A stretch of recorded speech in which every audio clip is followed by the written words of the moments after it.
Hi guys, আমি মোহাম্মদ রাসেল দক্ষিণ Africa থেকে বলছি। আজ আপনাদের সাথে কিছু জিনিস শেয়ার করব। সেটা হচ্ছে যে আসলে আমাদের দোকানে আজকে চেকিং করার জন্য পুলিশ এসেছিল এবং সাথে ইমিগ্রেশনও ছিল। হেলথ ডিপার্টমেন্ট ছিল না, শুধু নর্মালি পুলিশ আর ইমিগ্রেশন। তো ইমিগ্রেশনের একটা মেয়ে ছিল, ও আমাদের পেপার টাপার দেখছিল। তারপরে আমাদের পেপার টাপার আমরা দেখানোর পরে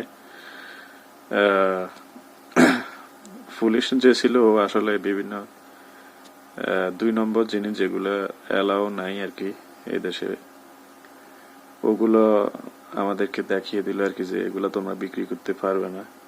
তারপরে কিছু সিগারেট, 2 নম্বর সিগারেট, রেমিংটন গোল্ড সহ আরো অন্যান্য যে সিগারেট,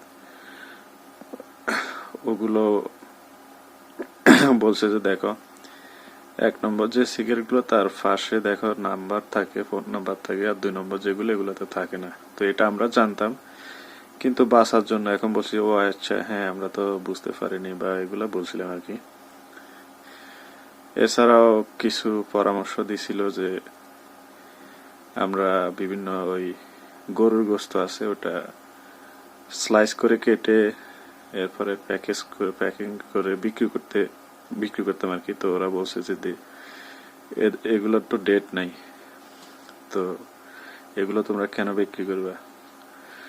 এরপরে আরো কিছু বিস্কিট আছে, যেমন অনেকে আছে হয়তো আমরা বেশি বিভিন্ন জিঞ্জার বিস্কিট বা বাকেটের ভিতরে যে বিস্কিট গুলো থাকে ওগুলো আমরা হয়তো প্যাকেট করে আলাদা প্লাস্টিকে মুড়িয়ে 5 টাকা 6 টাকা যা হয় বিক্রি করি, কিন্তু এগুলো এলাও নেই আর কি।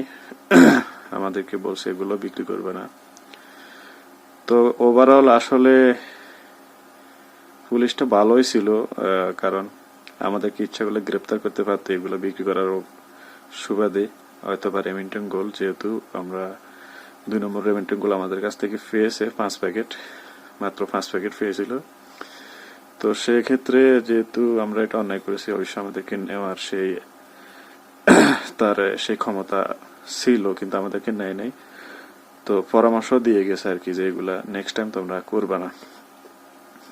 তো কাজেই এই হলো কথা। আপনারা যারা ব্যবসা করেন বা তারা আসলে একটু সাবধান হন। আর যাদের পেপার নেই, যাদের পেপার আছে তাদের তো চিন্তার কারণে, আর যাদের নাই তারা কাগজপত্র রেডি করুন। আস্তে আস্তে কাগজপত্র যেভাবেই পারেন রেডি করে ফেলুন। আর যেগুলো আমি এখন বললাম এগুলো যদি আপনারাও করে থাকেন, একটু সাবধান হন, এগুলা থেকে বিরত থাকুন। সবাই ভালো থাকবেন। আল্লাহ হাফেজ।